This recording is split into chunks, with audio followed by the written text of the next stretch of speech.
महाप्रभु अच्युतानंद प्रभु महाप्रभुଙ୍କର ଆଜି ଜନ୍ମଦିନ। ଏ ଯେଉଁ ଦେଖୁଛନ୍ତି ଆଉ ଉପରକୁ ଆସିବାକୁ ଗଲେ ବର୍ଷକୁ ମାତ୍ର 2 ଥର ଆପଣ ଉପରକୁ ଆସିପାରିବେ। ଗୋଟେ ହେଉଛି ମହାପ୍ରଭୁଙ୍କ ଜନ୍ମଦିନ, ଆଉ ଗୋଟେ ହେଉଛି ସ୍ନାନ ପୂର୍ଣ୍ଣିମା ଦିନ। ଏଇ ଦୁଇଟା ଦିନ ହିଁ ଆପଣମାନେ ଆଉ ମାନେ ଠାକୁରଙ୍କ ଉପରକୁ ଆସି ଠାକୁରଙ୍କ ଦର୍ଶନ କରିପାରିବେ। ତ ଆଜି ହେଉଛି ମହାପ୍ରଭୁଙ୍କର ଜନ୍ମଦିନ। ତ ଆପଣମାନେ ଯଦି ଆସିନାହାନ୍ତି ଜଲ୍ଦି ଜଲ୍ଦି ଆସନ୍ତୁ, କାହିଁକିନା ମହାପ୍ରଭୁ ଦେଖିବାକୁ ସୁଯୋଗ ଆଜି ଗୋଟେ ଦିନ ହିଁ ମିଳେ, ଆଉ ଗୋଟେ ସ୍ନାନ ପୂର୍ଣ୍ଣିମା ଦିନ ହିଁ ଅପେକ୍ଷା କରିବାକୁ ପଡ଼େ। ଆଉ ଆଜି ଯେତେ ସାରା ଲୋକ ଆସନ୍ତି, ଆଜି ସମସ୍ତେ ମାନେ ସବୁ ଦର୍ଶନ ସରିଲା ପରେ କାଲିକି ପୁଣି ଥରେ ଠାକୁର ପ୍ରତିଷ୍ଠା ହେବେ। ପୁଣି କାଲିଠୁ ପହଡ଼ ପଡ଼ିବ, ଆଉ ଉପରକୁ କିଏ ଚଢ଼ିପାରିବେନି ଠାକୁର ଦର୍ଶନ କରିପାରିବେନି। ଠାକୁର ଦର୍ଶନ କେବଳ ତଳେ ହିଁ କରିପାରିବେ। ଆଉ ବହୁତ ସାରା ଡେଭଲପ୍ ହେଉଛି, କାମ ହେଉଛି, ଘର ଗୁଡ଼ା କାମ ଚାଲିଛି।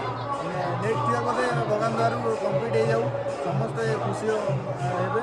ତ ମୋ ଭିଡ଼ିଓଟି ଯଦି ଆପଣମାନେ ଭଲ ଲାଗିବ ନିଶ୍ଚିତ ଗୋଟେ ଲାଇକ୍ କରିବେ, ଭଲ ଯଦି କରିନାହାନ୍ତି ନିଶ୍ଚିତ